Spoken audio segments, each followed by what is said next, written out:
వేణుగోపాల్. వేణుగోపాల్ గారు ఏం చేస్తుంటారు? డ్రైవింగ్ చేస్తుంటారు. ఎట్లుందండి మరి చంద్రబాబు నాయుడు గారు వచ్చి 5 నెలలు అవుతుంది కదా, ఎట్లా కొనసాగుతుంది ప్రభుత్వం? బాగానే సాగుతుంది. ఏ విధంగా అంటారు? ఏ విధంగా అంటే అప్పుడు జగన్ కంటే ఇప్పుడు పర్లేదు. జగన్ కంటే పర్లేదు అంటే ఈయన వచ్చిన తర్వాత 6 గ్యారెంటీలు అని చెప్పారు బాబు గారు చెప్పిన వాటిలో ఎన్ని సాధ్యం చేయగలిగారు? ఏంటంటే ఆల్రెడీ చేస్తున్నారు కదా ఒక్కొక్కటి.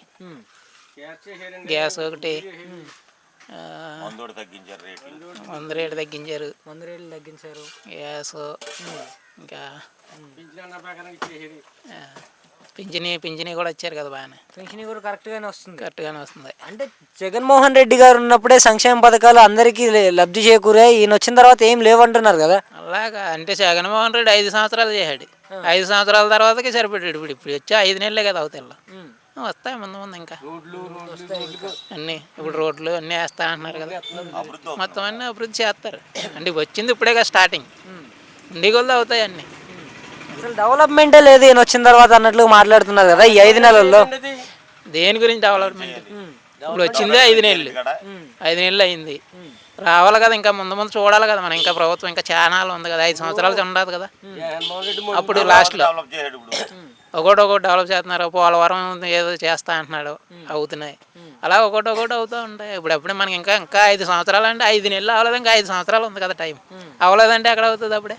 అప్పుడు జగన్మోహన్ రెడ్డి గారు ఉన్నప్పుడు ఉన్న వాళ్ళ దగ్గర తీసుకొచ్చి పేదవాళ్ళకి పెట్టారు, ఈయనేమో పేదవాళ్ళ దగ్గర తీసుకెళ్లి పెత్తందారులకు ఇస్తున్నారు అనేసి అంటున్నారు కదా. అంటే 5 నెలల్లోనే అప్పుడే అంత ఎమర్స్ వచ్చిందా? అంటే మన అమరావతిలో చెట్లు కొట్టడానికి కొన్ని కోట్లు ఖర్చు పెట్టాడు అనేసి చెప్తున్నారు. అమరావతి దాకా అయితే మాకు తెలియదు, ఎందుకంటే మాది విలేజ్ కదా ఇక్కడ. అక్కడ అంటే ఏం తెలియదు, కానీ ఇక్కడ వరకు మాకు అయితే ప్రస్తుతానికి అది. మరి ఇప్పుడు చంద్రబాబు నాయుడు గారికి జగన్మోహన్ రెడ్డి గారికి తేడా ఏమంటారు? తేడా ఏముంది? వాళ్ళు అప్పులు చేసి వెళ్ళిపోయాడు ఆయన. అప్పులన్నీ ఇప్పుడు ఈయన తీర్చుకుంటా రావాలి కదా, లెవెల్ చేయాలి, టైం పడుతుంది. అది మరి డిప్యూటీ సీఎం గారి పనితీరు ఎట్లా అనిపిస్తుంది పవన్ కళ్యాణ్ గారు? పర్లేదు, బాగానే చేస్తున్నారు. ఆల్రెడీ కాకినాడలో ఏదో బియ్యంది స్కామ్ పట్టుకున్నారు. అన్నీ బాగానే చేస్తున్నారు, మంచిగానే జరుగుతుంది. ఓకే, మరి ఇప్పుడు వైసీపీ మంత్రులు ఉన్నారు కదా కొంతమంది మాజీ మంత్రులు, వాళ్ళు ఎందుకని బయటికి రాలేకపోతున్నారు? కొడాలి నాని కావచ్చు, రోజా గారు కావచ్చు, అంబటి రాంబాబు గారు కావచ్చు, పేరి నాని గారు కావచ్చు. ఎందుకు రావట్లేదంటే వాళ్ళు చేసిన తప్పుల గురించి బయటికి రాలేకపోతున్నారు. వాళ్ళు మంచి చేసి ఉంటే ఎదరికి వచ్చి దెబ్బలాడతారు కదా. వాళ్ళు చేసినవే తప్పులు, ఇంకేం చేస్తారు? వచ్చి ఎదరికి ఇప్పుడు వచ్చిన దాకా ఉండి అధికారంలో ఉన్న వాళ్ళు ఏదో అంటారని అనుకుంటున్నారు. అప్పట్లో కొడాలి నాని అన్ని మాటలు అనేవాళ్ళు కదా, ఇప్పుడు ఎందుకని అసలు ఆయన బయటికి రావట్లేదు? ఇప్పుడు ఎందుకు వస్తాడు? ఇంకా భయం పడుతుంది వాడికి. ఇప్పుడు ఏమైనా చేస్తే మళ్ళీ వీళ్ళు అధికారంలో ఉన్నారు కదా కొంచెం, అప్పుడంటే వాళ్ళ అధికారంలో ఉన్నారు కాబట్టి వాళ్ళ ఇష్టం వచ్చినట్టు వాళ్ళు మాట్లాడారు. ఇప్పటికైతే మంచిగానే ఉందంటారా?